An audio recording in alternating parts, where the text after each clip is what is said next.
This was Cunha at Wolves. Here's Cunha, long way out, Cunha shoots! And this is Cunha at United. Cunha!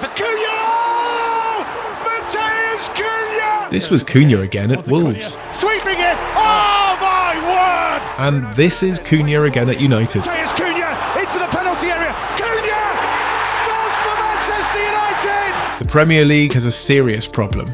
Manchester United's attack has just burst into life. And spearheading the charge is Matheus Cunha. Reviving the team's lacklustre attack felt like a monumental task, and his early goal-scoring tally at Old Trafford was anything but prolific. However, since finding his footing, few could have predicted the profound impact he would make, swiftly becoming a key game-changer for United up front. So how is Cunha transforming United's attack? And why is he, now more than ever since his move to Old Trafford, becoming crucial to this United side? Last season, Cunha was one of those players outside the Premier League's Big Six who truly deserved a big money move. However, his journey to this point has been anything but smooth. After bursting onto the scene in the Bundesliga with Hertha Berlin, he faced a stark reality following his high-profile €30 million move to Atletico Madrid.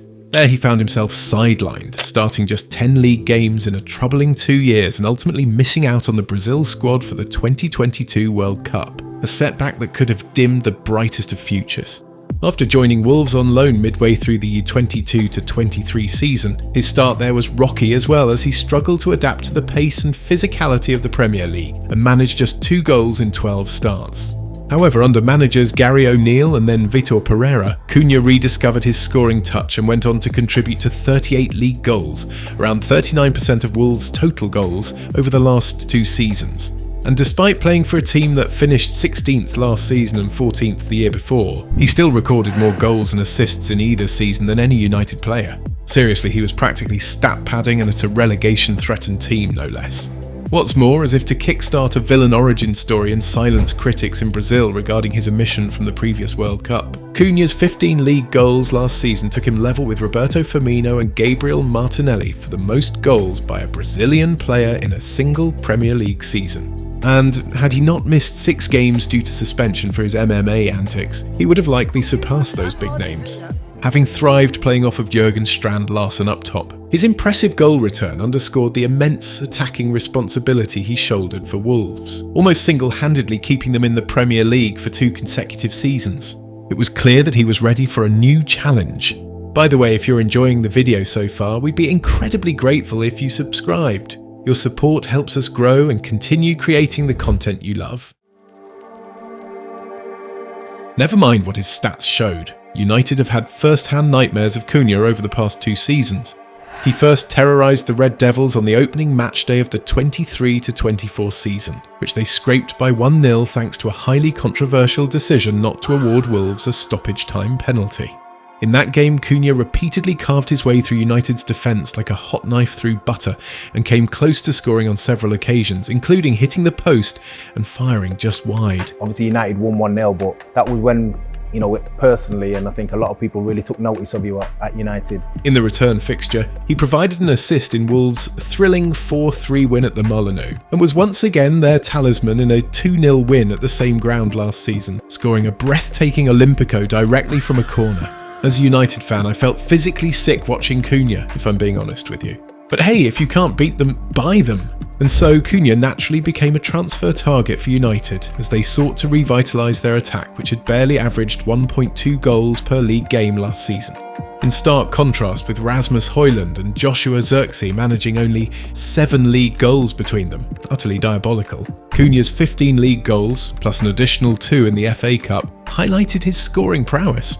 But beyond his Premier League experience, what made Cunha especially appealing was his familiarity with the system employed by Amorim at United.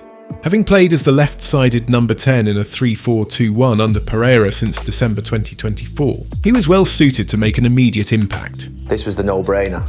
This was the banker. This was the one that couldn't fail. This was one that's never failed. From this position, Cunha is as threatening in creating chances as he is scoring them. Case in point, he wasn't just Wolves' top scorer, but also their leading creator of chances in open play, expected assists, while ranking second in actual assists.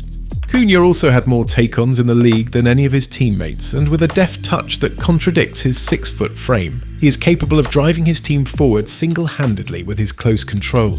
That said, Amorim favoured a complementary pairing in his number 10s, one being a creator and the other tasked with making incisive runs.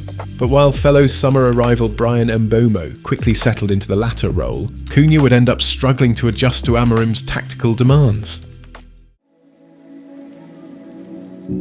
On one hand, Mbeumo found his scoring touch early in the season, and has arguably been the success story of United's summer window with 10 goals across all competitions so far, having been supported superbly by makeshift right-wing back Ahmad Diallo behind him. Together they have forged a strong chemistry down the right flank, becoming United's primary avenue for attacking play. For Cunha, meanwhile, the weight of being an expensive signing and the pressure to replicate his prolific form at Wolves has been a noticeable burden, often showing in his reactions to missed chances. After all, it was the 26-year-old's impressive 15 league goals for Wolves that had single-handedly kept them from being relegated last season. So to suddenly find himself needing to wait until late October to score his first goal after a run of 9 games must have taken a toll on his confidence. Of course, beyond the stats, there have also been positive signs from the Brazilian all season. This was particularly evident on the opening match day against Arsenal and, more notably, during United's famous 2-1 win over Liverpool, where, despite not contributing in terms of goals or assists, his influence was crucial to United's first victory at Anfield in over a decade.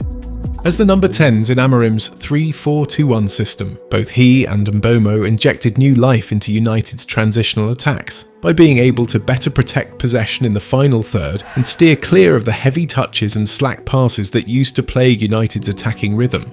Their dual-based approach to protecting possession in the final third also gave the team time to push forward and place themselves in better positions to draw fouls and win free kicks in the first place, rather than getting bullied off the ball, as was often the case with Højlund last season. At the same time, their role in the out-of-possession structure significantly strengthened Amorim's side defensively, as they tucked in to form a 5-4-1 to shield the midfield double pivot, one that has been far too open to penetration in the past few seasons. However, like several others in the squad, there was a sense that their roles in Amorim's system were restricting their attacking flair. For Mbeumo, partnering with another similar wide threat in Ahmad limited the team's tactical variability as they both occupied similar zones, which consequently often left the Cameroonian marked out of games. But the constraints were even more pronounced for Cunha, as the lack of ball progression from United's left side meant that he often had to start his runs from his own half. This frequently led him to take the ball all the way to the opponent's 18-yard box, at which point he would sometimes suffer from tunnel vision, opting to shoot rather than seeking better passing options. Amorim initially granted Cunha the same freedom he enjoyed at Wolves, but the demands were entirely different. The Brazilian often tried to force plays and was wasteful with chances. One could even argue that Cunha was misprofiled. While Amorim wanted to use him as a playmaker, his most natural role, and the one in which he thrived at Wolves, was as a second striker. Like Mbeumo, Cunha is an opportunist, and it was perhaps this misalignment that contributed to his slow start. But with United reverting to a 4-2-3-1 under Carrick, Cunha and Mbeumo have truly been unleashed. Now less is demanded of them tactically, while they are also enjoying greater individual freedom to rely on their instincts, a footballing quality that simply cannot be coached. The first 2 games under Carrick, during which Cunha began on the bench, were crucial for observing and learning the responsibilities of playing alongside a true number 10 in Bruno Fernandes, who was reinstated in his advanced role under the new manager. When Patrick Dorgu, Carrick's first-choice left-winger in those 2 matches, suffered an injury in the second game, Cunha seized his opportunity. Since then, his positioning has drastically improved, his effectiveness in carrying the ball has increased, and his confidence has truly returned. Fast forward to now, and with 4 goals and 1 assist in his last 9 matches, the 26-year-old is beginning to showcase the form that his team can rely on for goals and assists. If you enjoyed this video, like and subscribe for more content like this. Also, don't forget to hit the notifications bell so you never miss a beat. And with that, we'll see you in the next video.